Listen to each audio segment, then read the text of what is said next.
At the ruins of the Spindle Gate, Silas awaited, calm, almost sorrowful.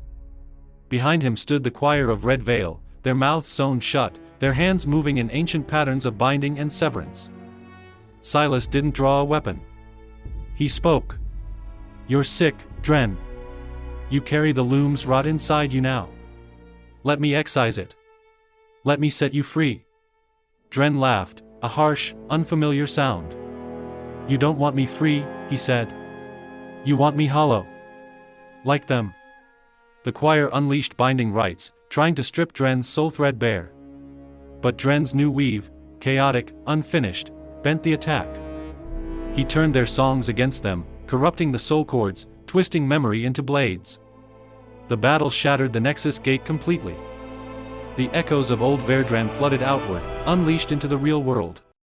And in the chaos, Dren escaped into the bleeding city above, a city that no longer knew which memories were real. Silas, wounded but composed, returned to the Gloomward spires. Exarch Viral demanded punishment. The choir demanded sacrifice. But Silas ignored them. He retreated into the reliquary vault, pulling ancient scrolls and forbidden records, searching through the ruins of Project Umbercross. There, he whispered a confession to himself. Dren Calder is not an accident. He is the loom's answer. And we are the disease. Silas had long ago betrayed the order. His true loyalty was to something deeper, the Pale Loom, an ancient soul-threading machine buried beneath Veirdran, capable of restarting reality itself. And now, with Dren awakening, the Pale Loom would finally be within reach. If Dren didn't destroy him first. Dren fled into the torn Undercities, where memory ghosts flooded the streets and old factions battled over scraps of real history. There, sable syndicates and memory reavers hunted anything carrying the origin thread. Dren barely survived ambush after ambush, until he found refuge in the hidden quarter known as Ash Vale.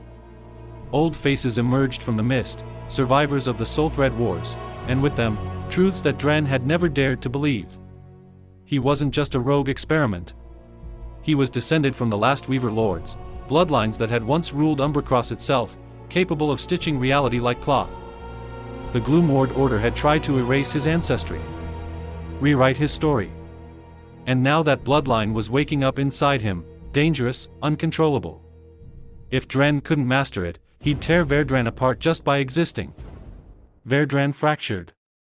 The memory ghosts weren't just specters anymore, they were solidifying, becoming alternate histories competing for dominance. Entire districts shifted overnight. People woke up married to strangers. Children were born twice, once in memory, once in flesh. The Gloomward Order declared martial law, deploying the Severance Armory, soulless soldiers stitched from obedience. Dren rallied a rebellion from Ash Vale and the broken tribes of the lower tiers. The first open battle raged through the undermarkets, soul weapons clashing, memory-stitched monsters loose, the air thick with raw history unspooling. Dren fought not just to survive, but to carve a future he could own. And in the swirling chaos, he heard a name whispered through every crack. The Pale Loom awakens.